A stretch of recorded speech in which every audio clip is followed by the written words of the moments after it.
Merci de nous refaire confiance. Voici les principaux titres de cette grande édition de week-end. Procès Charles Onana à Paris en France le 11 octobre marque le dernier jour des audiences. Le défenseur de la République démocratique du Congo et auteur de l'Holocauste au Congo est traduit en justice par Paul Kagame qui le reproche de remettre en cause le génocide rwandais. Mais plusieurs médias congolais sont moins intéressés par ce procès ou soit ils en font un traitement partiel. Le Sénat Modeste Batiloukwebo a déposé jeudi une proposition de loi portant prévention et répression de toutes les formes de violences faites à la femme. Les sénateurs élus du Sud Kivu et deuxième vice-président de la Chambre haute du Parlement apportent son expertise parlementaire à la production de lois dans cette Chambre. Jean-Jacques Mutombo Dikembe sera inhumé ce samedi 12 octobre à Atlanta aux États-Unis. Dans son pays d'origine, la République démocratique du Congo, la légende du basketball international est admise à titre posthume dans l'ordre national Euronational Kabila Lumumba au grade de grand officier au regard de ses mérites. Mesdames, Messieurs, bienvenue. Du 7 au 11 octobre courant se tient le procès de Charles Onana, l'auteur du livre L'Holocauste au Congo, devant la 17e chambre correctionnelle du tribunal de Paris. Depuis les débuts, un silence absolu s'observe dans le chef de plusieurs médias congolais. Pourtant, le panafricain Onana est cloué par plusieurs médias français. Le défenseur de la cause congolaise est-il oublié par la presse congolaise? Steve Bonimé Bonzembo s'est penché sur cette question. Regardez. C'est la désolation sur le plan intellectuel pour articuler cela et pour... Charles Onana, le défenseur de la cause congolaise, appelé héros par la diaspora congolaise, est accusé par le président rwandais, Paul Kagame, d'avoir nié l'existence du génocide rwandais de 1994. Cependant, le média congolais, qui savait bien la position de l'actuel président vis-à-vis du régime de Kigali, semble minimiser l'influence de médias français dans cette cause. Depuis le début du procès, un silence inquiétant est observé aussi dans l'espace médiatique congolais qu'au sein du gouvernement à Kinshasa. Aucune image pour informer de la population du déroulement et du procès. Pourtant, le média public a été au rendez-vous lors de l'ouverture de ces procès. On constate une partialité dans le traitement des informations par certains médias européens qui clouent l'écrivain et chercheur Charles Onana. Quant à Justin Bitakwira, membre de l'association Conscience nationale congolaise, il interpelle plutôt le gouvernement congolais pour le manque de soutien à l'endroit des défenseurs de la cause congolaise. Notre gouvernement doit avoir les yeux gros pour bien voir et analyser le contexte politique et économique mondial d'aujourd'hui. Parce que le gouvernement congolais devait être représenté au procès de Charles Onana. Oui. Il devait être là. Et ça pouvait se constituer partie civile, comme disent les juristes. Ne soyons pas des rêveurs, soyons réalistes. Certains pensent que le gouvernement congolais ne doit pas s'impliquer dans cette affaire car l'infraction est individuelle. Le plus important pour notre gouvernement, c'est de gagner cette guerre. L'important, c'est de gagner la guerre. Alors, les procès du Rwanda contre l'écrivain Charles Onana, qui a dénoncé les faits, c'est un monsieur qui a le sens humanitaire. Il a été choqué par les massacres et le nombre de morts qui se vit à l'est de notre pays. Mais ces faits, ces procès ne concernent pas directement notre pays, la RDC. C'est un procès du Rwanda contre l'écrivain camerounais Charles Onana. Juste après le début du procès, l'association Conscience nationale congolaise a été la seule à hausser les tons afin de sensibiliser tous les Congolais sur la lutte noble que mène Charles Onana et dénoncer avec force l'agression rwandaise dans la partie est du pays.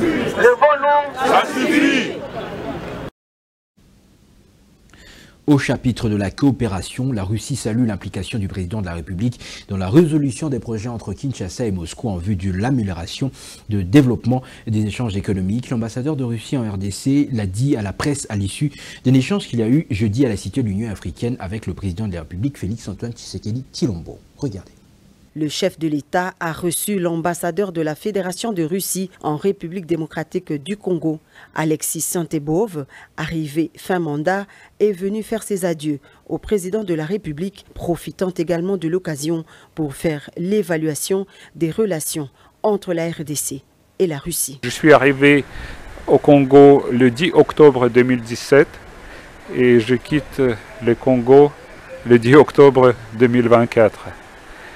Et donc on a échangé avec le chef de l'État sur les perspectives des relations russes-congolaises.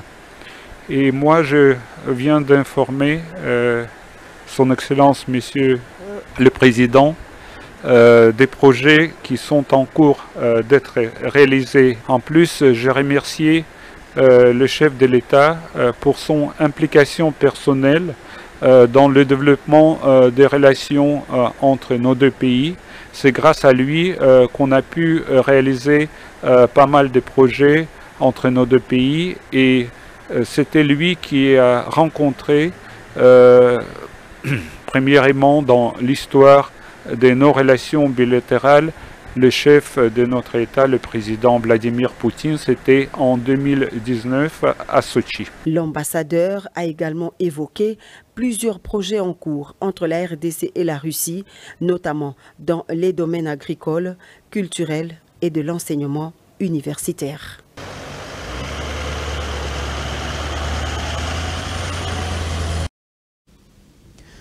Affaire de la jeune étudiante congolaise dont le corps a été retrouvé sans vie dans une rivière québécoise au Canada. Le président de la République, Félix-Antoine Tshisekedi Tshilombo, a reçu hier jeudi 10 octobre quelques membres de la famille éplorée. Il a promis son implication personnelle et celle du gouvernement de la République pour retracer les circonstances de cette disparition tragique et le processus de rapatriement de la dépouille. Les détails dans ce reportage de la presse présidentielle. Regardez. Je ne vis que pour mon enfant. C'est une éprouvante nouvelle qui a consterné le pays entier et la communauté congolaise basée au Canada.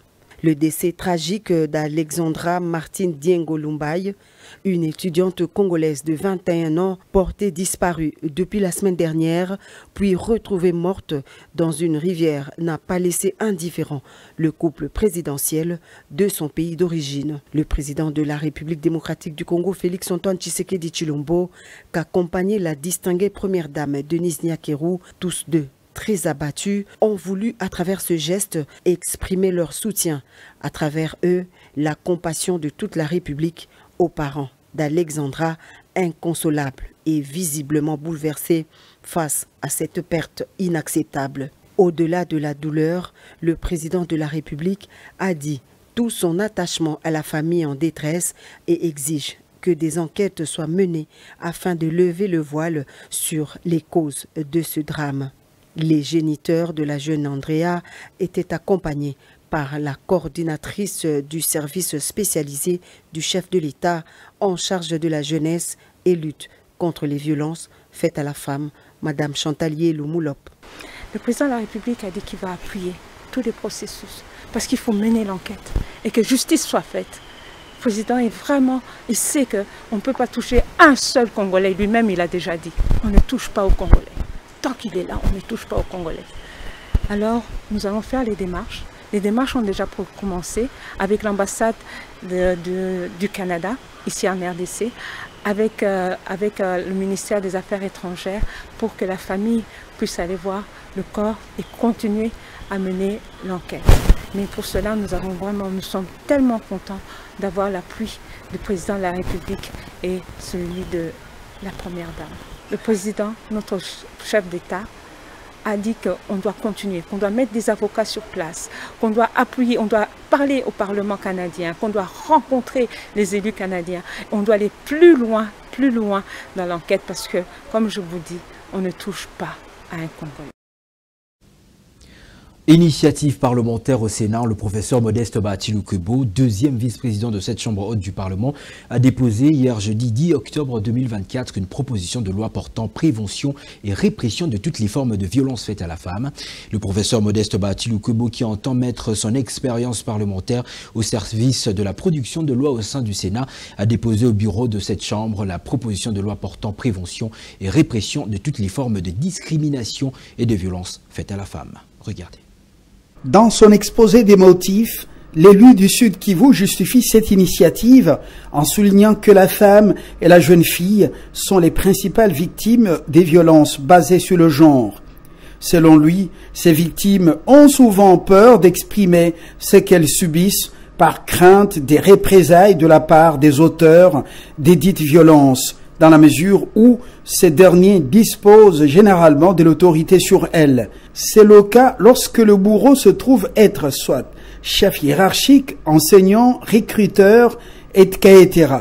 Outre la peur de s'exprimer ressentie par les victimes, Modeste Bati Lukwebo relève aussi l'obstacle portant sur le fait que celles qui subissent ce genre de violence ne disposent pas des voies de droits efficaces pour leur rendre justice, ce qui débouche sur la non-divulgation et la non-sanction des faits de discrimination et des violences faites à la femme. Comme vous le savez, cette matière-là, à part le viol qui est déjà réprimé par le code pénal, mais beaucoup d'autres formes de discrimination existent. Dans nos familles, très souvent, même pour l'héritage, on a tendance à discriminer les filles par rapport aux garçons. Il y a aussi le droit à la reproduction. On doit quand même réguler, ne fût-ce que le nombre de naissances, parce que quand même une femme, ce n'est pas une machine pour produire au maximum. Il y a beaucoup d'autres considérations qui m'ont poussé à rédiger cette proposition de loi.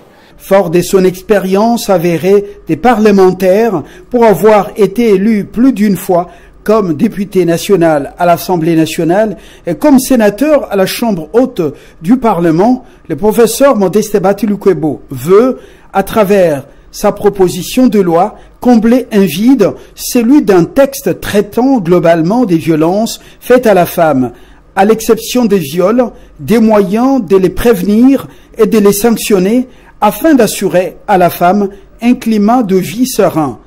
La proposition de loi Bati met aussi un accent sur le harcèlement sexuel en l'abordant de manière plus explicite. Concernant la sanction, cette proposition de loi aborde la question aussi bien sous l'angle de la procédure disciplinaire administrative que sous celui de la procédure pénale. Les deux procédures pouvant se dérouler en parallèle sur les mêmes faits.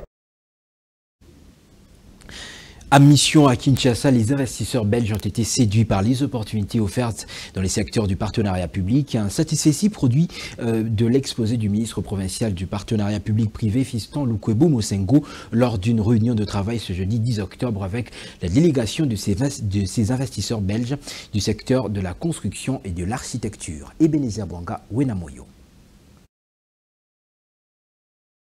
Lors de cette séance de travail, Fiston Lukwebo a insisté sur la volonté du gouvernement provincial de changer l'image de la ville-province de Kinshasa à travers la réhabilitation de la voirie urbaine avec environ 2000 km de route, la construction de nouvelles infrastructures et l'élargissement de la ville en érigeant une nouvelle cité dans la partie est de la capitale. Le ministère des partenariats publics-privés est le point névralgique à partir duquel les travaux vont s'effectuer. Et c'est pour ça qu'on a voulu venir d'abord ici, établir cette première pierre avec vraiment le ministère des PPP, parce qu'on voit dans ces partenariats publics et privés un énorme champ d'opportunités qu'il faut saisir.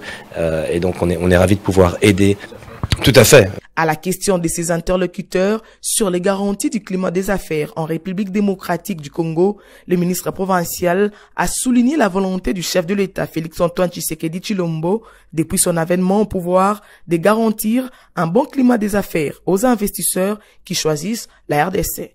Vision que le gouverneur de la ville, Daniel Bumba, a soutenue en créant pour la première fois le ministère du partenariat public-privé. Du ministre des PPP, surtout son accueil, sa volonté de nous voir, sa disponibilité, et on a ressenti réellement l'engouement qu'il a à travailler avec des partenaires internationaux également pour pouvoir poursuivre ses travaux et les développer de la meilleure manière possible.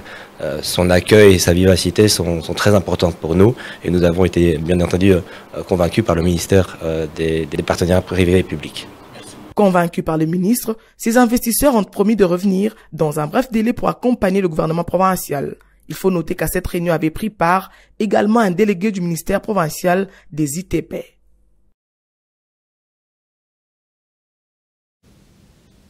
L'actualité sur le continent africain, en bref, c'est la réélection de Kais Saïed ce 11 octobre comme président de la République arabe de Tunisie.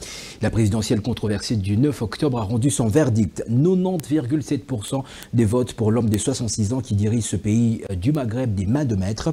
Alors que le pays s'effondre dans une crise économique et sociale, le président réélu, accusé de dérive autoritaire par l'opposition et la société civile, devra relever des grands défis auxquels son pays est confronté. Décédé le 30 septembre dernier de suite d'un cancer de cerveau, Jean-Jacques Mutombo Dikembe sera inhumé demain samedi 12 octobre à Atlanta aux États-Unis d'Amérique. Dans son pays d'origine, la République démocratique du Congo, la légende planétaire de la NBA est admise à titre posthume dans l'ordre national Euro-Nationaux Kabila Lumumba au grade de grand officier au regard de ses mérites. L'annonce a été faite hier jeudi à travers l'ordonnance présidentielle lue à la télévision nationale. Retour sur le portrait fulgurant de ce qui va rester dans les annales comme l'un des plus grands basketteurs de tous les temps de la NBA. Regardez. Né à Kinshasa le 25 juin 1966, Dikembe Mutombo a commencé sa carrière de basketteur au sein de l'équipe Onatra de Kinshasa. Initialement destiné à devenir médecin, Dikembe Mutombo étudie à l'université de Georgetown où John Thompson le convainc de jouer dans l'équipe nationale Collegiate Athletic Association des Hoyas de Georgetown. Il devient un excellent pivot dont la tradition de se former à Georgetown et évolue aux côtés d'Alonzo Mourning. Lors de la draft 1991, Dikembe Mutombo est sélectionné en 4e position par les Nuggets de Denver. Son jeu a eu un impact considérable et il devient All-Star dès sa saison de rookie. Avec une moyenne de 16,6 points, 12,3 rebonds et 3 contres par match, les Aïrois s'imposent comme la pierre angulaire de la franchise du Colorado et comme un des meilleurs défenseurs de la ligue. Manquant des joueurs de qualité à ses côtés, Dikembe Mutombo n'atteint jamais le sommet avec les Nuggets de Denver. En 1993, la marque de vêtements et chaussures de sport Adidas sort un modèle de chaussures de basketball semi-montant appelé Mutombo. Avec un palmarès riche et des statistiques folles, la Dikeko détient le record hallucinant des 4 fois meilleurs défenseurs de la NBA. Si sa carrière en NBA est impressionnante, c'est surtout son engagement en dehors des terrains qui a fait de Mutombo une véritable légende. Profondément attaché à son pays d'origine, il n'a jamais oublié ses racines et a consacré une grande partie de sa vie à améliorer les conditions de vie en Afrique, notamment dans les domaines de la santé. L'œuvre humanitaire de Dikembe Mutombo est couronnée par la création en 1997 de la Dikembe Mutombo Foundation, une organisation qui vise à améliorer les conditions de vie en République démocratique du Congo. Son projet le plus ambitieux fut la construction de l'hôpital Biamba Marie Mutombo à Kinshasa, ouvert en 2007 du nom de sa défunte mère. Cet hôpital, d'une capacité de 300 lits, est l'un des plus grands centres de soins du pays et a permis à des milliers de personnes d'accéder à des services médicaux de qualité dans une région où les infrastructures de santé sont souvent insuffisantes. Dikembe Mutombo, une vie dédiée à la défense des hommes et des causes. Mutombo a toujours vu l'éducation et la santé comme des piliers pour sortir les populations de la pauvreté. Il a financé plusieurs programmes d'éducation pour les jeunes, construit des écoles et soutenu des initiatives visant à offrir des soins aux plus démunis. Ses contributions humanitaires ne sont pas arrêtées à son pays d'origine. Il a également travaillé avec diverses organisations internationales pour soutenir les efforts de vaccination et de sensibilisation à la lutte contre des maladies comme la poliomyélite.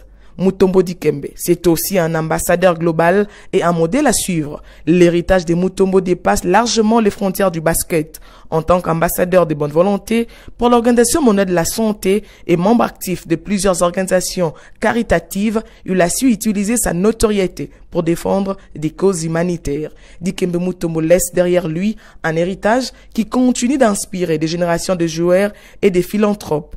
Que ce soit pour sa défense intraitable sur le terrain ou pour son dévouement sans faille à la cause des plus démunis. Il incarne l'idéal du sportif qui comprend que sa célébrité peut et doit servir un objectif plus grand que lui-même.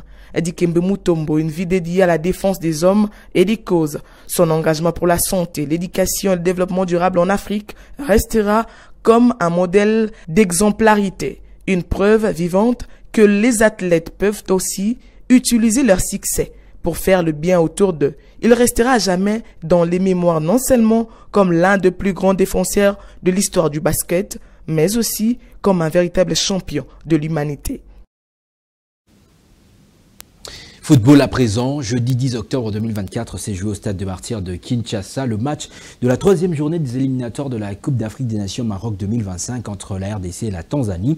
Le match était difficile pour la République démocratique du Congo qui s'est imposée dans la douleur par un score étriqué de 1-0. Un but marqué contre son camp par un joueur tanzanien. Sur 3 sorties, la République démocratique du Congo totalise 9 points pour avoir gagné ses 3 matchs. Elle trône seule à la tête du groupe H. Christopher Magambo-Koli. Mais il y a but de la RDC. Bravo. Par ce score d'1-0, les Léopards signent une précieuse victoire face aux Taifa Stars de la Tanzanie au stade de Martyrs lors de la 3e journée des éliminatoires CAN Maroc 2025. Dans un match amplement disputé, les sélectionneurs congolais Sébastien Desabre avait tâtonné avec son schéma tactique lors de la première période en jouant 4-5-1. Il était alors en face des Tanzaniens soudés au milieu du terrain. Il a essayé de jouer dans les ailes sans succès. À la seconde période, Desabre va opérer quelques changements. Silas Kantompa remplace Elia Meshak. C'est ainsi qu'il est passé des 4-3-3. Par la suite, c'est Kalala Mayele qui va remplacer Edo Kayembe et puis Noah Sadiki à la place de Samuel Essende. C'est le début d'un jeu stable avec un Théo Bongonda excellent. L'unique but de la rencontre est venu du centre de Maswaku sur la tête de Mbemba, dévié par le joueur tanzanien Mvuze dans leur propre but. Après cette victoire, les Léopards prennent une sérieuse option pour la qualification. Ils totalisent 9 points après 3 sorties. La double confrontation face aux Taifa Stars part à l'avantage des Léopards qui vont jouer mardi prochain à Dar es Salaam, leur 10e rencontre face à cette équipe tanzanienne. Signalons que dans cette phase des éliminatoires, seules 2 nations totalisent les maximums de points. Il s'agit de la RDC et de l'Algérie. Et la différence se fait avec ce score de 1-0 pour les Léopards. Enfin! Cette grande édition du journal est terminée. Je vous rappelle ses principaux titres. Procès Charles Onana à Paris en France. Le 11 octobre marque le dernier jour des audiences. Le défenseur de la République démocratique du Congo et auteur de l'Holocauste Congo est traduit en justice par Paul Kagame qui lui reproche de remettre en cause le génocide rwandais. Mais plusieurs médias congolais sont moins intéressés par ce procès ou soit ils en font un traitement partial. Au Sénat, Modeste Bahati Lukwebo a déposé jeudi une proposition de loi portant prévention et répression de toutes les formes de violences faites à la femme. Les sénateurs élus du Sud Kivu et 2e vice-président de la Chambre haute du Parlement apportent son expertise parlementaire à la production de lois dans cette Chambre. Jean-Jacques Mutombo Dikembe sera inhumé ce samedi 12 octobre à Atlanta aux États-Unis d'Amérique. Dans son pays d'origine, la République démocratique du Congo, la légende du basketball international est admise à titre posthume dans l'ordre national Euro-nationaux Kabila Lumumba au grade de grand officier au regard de ses métiers. C'était un honneur de vous présenter ce journal. Excellente suite de programmes à toutes et à tous sur la chaîne de l'Unité nationale Congo 26 Télévision. Bon week-end, bonsoir.